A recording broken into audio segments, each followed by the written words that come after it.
8 a.m. and security officer Glenn Burkhart unlocks the doors to the main lobby of the Richmond Hill Medical Home. Burkhart begins to check patient identifications when a noticeably disgruntled male patient engages Burkhart after the patient is asked to show his identification. I don't have no ID. I didn't have no ID last week. He came in and initially he started getting irate. Man, I'm telling you, I didn't have an ID last week, man.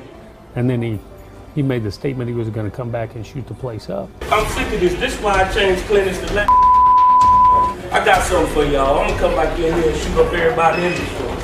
At that point, my only thought was safety for everybody inside the clinic.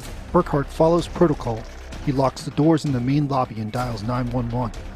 We have a guy that's threatening to shoot up the place. Okay, he's got units en route over there. He's got a gun.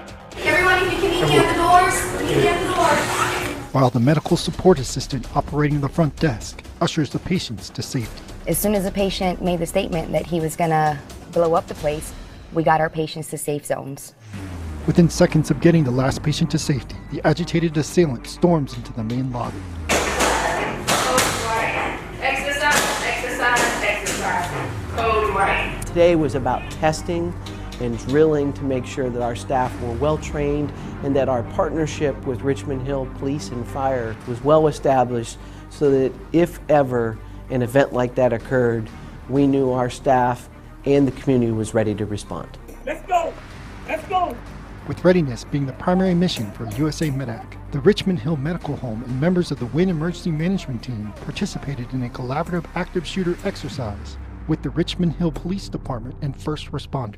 We've been planning this for several months. We have several meetings trying to go over logistics and safety issues.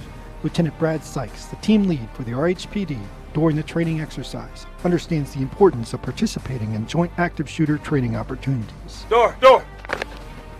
Come out these rooms, come on! With the rise in active shooter scenarios we've been seeing across the country, anywhere could potentially be a target. Schools, churches, medical facilities like this. So it's very important for my officers to train and be prepared if something like this were to happen. The participants in the training exercise were assessed on the staff's response to code-white active shooter procedures, the clinic's physical security plan, identifying the vulnerabilities which could lead to immediate harm to staff and patients, and the partnership with RHPD and first responders when responding to an active shooter situation were part of the assessment as well. The training benefit that we received from this, that they also received, was outstanding, and it shows the great relationship that we can have and continue to foster moving forward, not only for providing security, but for services that we can share in future training events as well. Even though the exercise was not a real-world scenario, Warner reminds everyone about the importance of staying vigilant. We have to be ever vigilant for these type of scenarios. These risks, these unknown threats, you have to be looking for the warning signs, the indicators, and be vigilant about safety continuously, because you may not have much lead time, if any, and the training has to be well established so it kicks in immediately, because the difference of seconds can be a magnitude of lives.